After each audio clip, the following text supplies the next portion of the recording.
میں ایک بات واضح کر دینا چاہتا ہوں، عمران خان پر ہونے والی سختیوں کی مذمت کروں گا، اس میں کوئی شک نہیں ہے کہ ایسے حالات پیدا کیے گئے کہ اپوزیشن تقسیم ہو جائے، لیکن میں نے نہ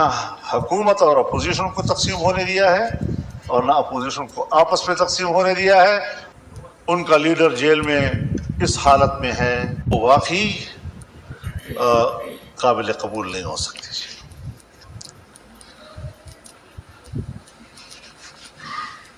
جلسے اجتماعات وہ ایک جمہوری حقوق ہیں، اگر جمہوری حقوق میں کے دائرے میں کوئی فیصلہ کرتا ہے، جلسہ کرتا ہے، اس کو جلسے کا حق ہے۔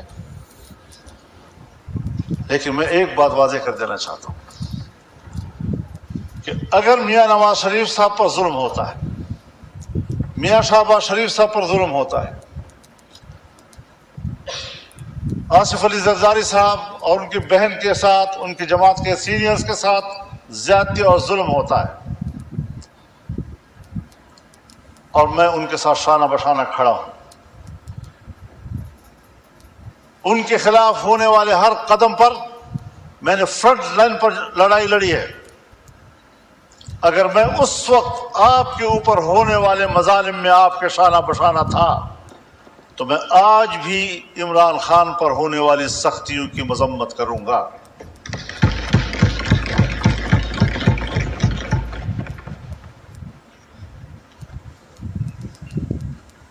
اس میں کوئی شک نہیں ہے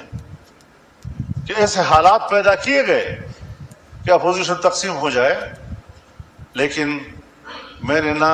حکومت اور اپوزیشن کو تقسیم ہونے دیا ہے آپ کو کچھ دیر کے بعد اور نہ دکھاتا ہوں، لیکن اپوزیشن سب کو سے آپس میں پہلے آپ تقسیم کو ہونے بتاتا دیا چلوں ہے کہ اس اور وقت نہ پیپلز پاکستان پارٹی اور تحریک انصاف لیگ کو تحریک آپس میں تقسیم لبیک ہونے کی دیا۔ آواز بن کر سامنے آئی ہے، سنگل پارٹی ہے جس نے تحریک لبیک کے حق میں میں نے کھل پیپلز کر پارٹی سے بھی بات کی ہے۔ بلکہ یہ حکومت سے بھی عمران فرحت ہے درخواست جناب، کی یہ تھی پنجاب اسمبلی کہ میں آپ یہ جو ہے مسودہ پنجاب حکومت کے سامنے لبیک شنگھائی کے حق میں جو ہے کوآپریشن وہ واضح طور پر کانفرنس آواز کے بعد اٹھا کریں۔ رہے ہیں، اور انہوں نے مطالبہ کیا ہے میں نے کہ پی ٹی آئی جو سے بھی سارے درخواست کی مریض ہیں تھی اس کے اوپر بات کہ کی ان جائے۔ دنوں میں مزید آپ انہوں نے کسی کیا قسم کہا کا میں کوئی بھی مظاہرہ ویڈیو کو نہ دیکھ کر کریں۔ اس کے بعد مزید بات کرتے ہیں۔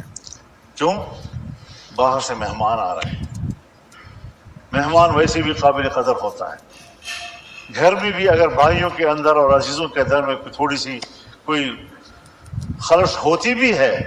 تو بھی جب مہمان آتا ہے تو وہ مل کر اس کی خدمت کرتے ہیں، اس کی عزت کرتے ہیں، تو پھر گھر کے داخلی اختلافات اور ناراضگیاں بھول جاتے ہیں۔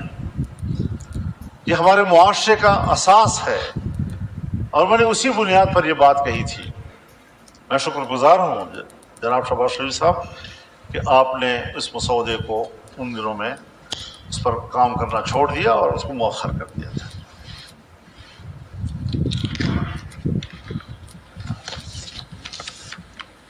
ان کاوشوں سے اور ان تبدیلیوں سے اس آئینی ترمیم کا جو مفہوم اور اس کا تصور تھا وہ مکمل تبدیل ہو گیا۔ ابتدائی مسودے کا تصور بالکل مختلف تھا اور اب جو چیز ہم پاس کر رہے ہیں اس کا تصور اس سے بالکل مختلف ہے، اور اس صورت میں ہمیں کسی قیمت پر قابل قبول نہیں تھا، اور آج ہم متفقہ طور پر اس کو دستاویز بنا کر اسمبلی سے پاس کرانا چاہتے ہیں، پارلیمنٹ سے پاس کرانا چاہتے ہیں۔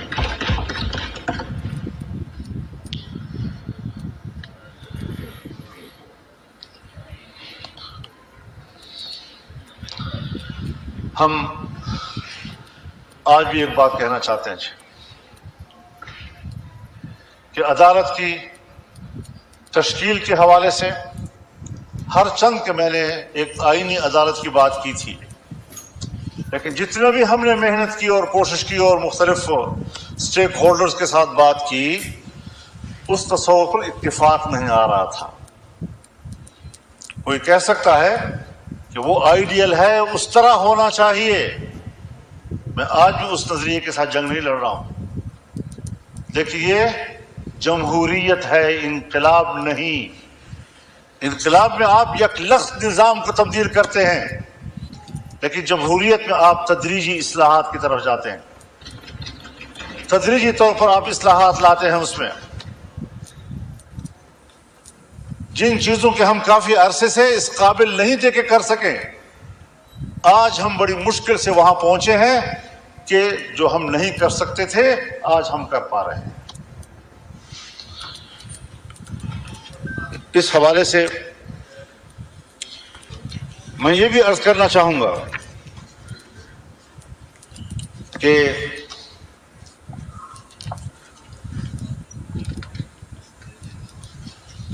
پارلیمنٹ کو ایک بہت بڑا شرف حاصل ہو رہا ہے، اس پورے پارلیمنٹ کو ایک شرف حاصل ہو رہا ہے، اور پوری پارلیمنٹ جو اسلامی جمہوریہ پاکستان کی پارلیمنٹ ہے، اور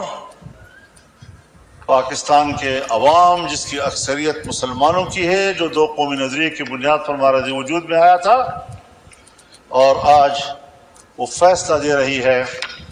کہ 2028 کے بعد ملک کے اندر ہر طرح کے سودی کاروبار اور معاملات یہ ممنوع ہوں گے اور کاروبار سے پاک ہوں گے۔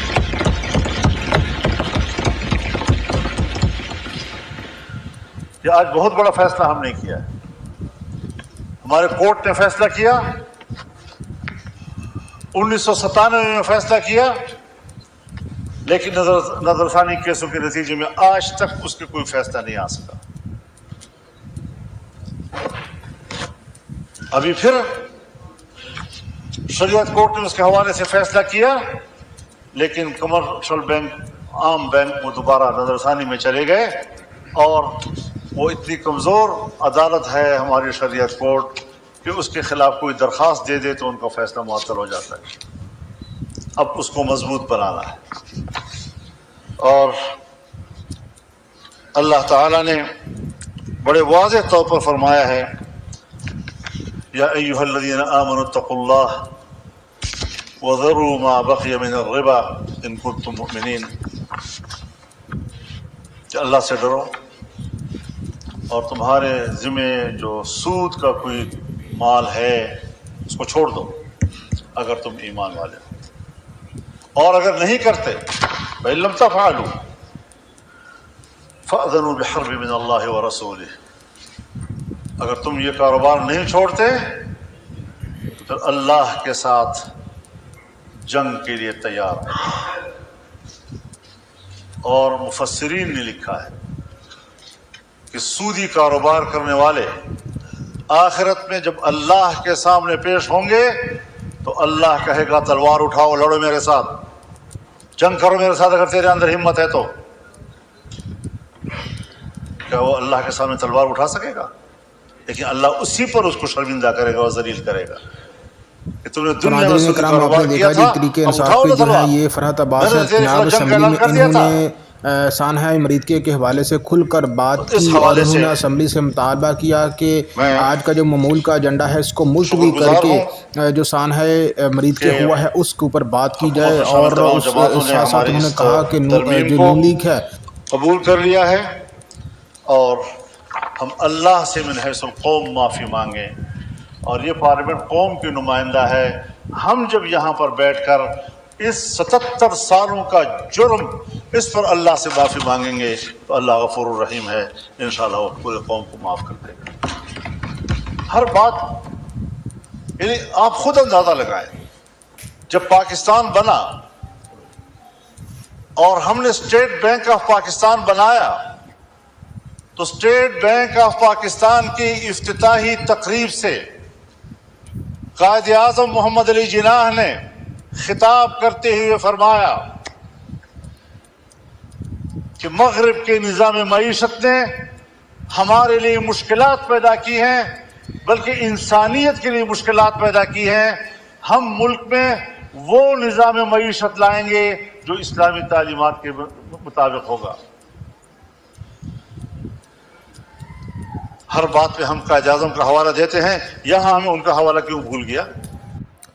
ناظرین، مولانا فضل الرحمان نے آج ایوان میں حکومت کو بہت بڑا جھٹکا دے دیا۔ جی ہاں، مولانا فضل الرحمان نے عمران خان کے حق میں کھل کر آواز اٹھا دی، اور انہوں نے کہا کہ جو کچھ بھی اس وقت عمران خان کے ساتھ ہو رہا ہے وہ انتہائی غلط ہو رہا ہے، اور وہ عمران خان کے ساتھ کھڑے ہیں۔ یہی نہیں ناظرین کرام، مولانا فضل الرحمان نے حکومت سے یہ بھی کہا کہ وہ کسی بھی قسم کی ایسی ترمیم کی طرف نہ جائے جو پاکستان کی سلامتی کو خطرے میں ڈال دے گی۔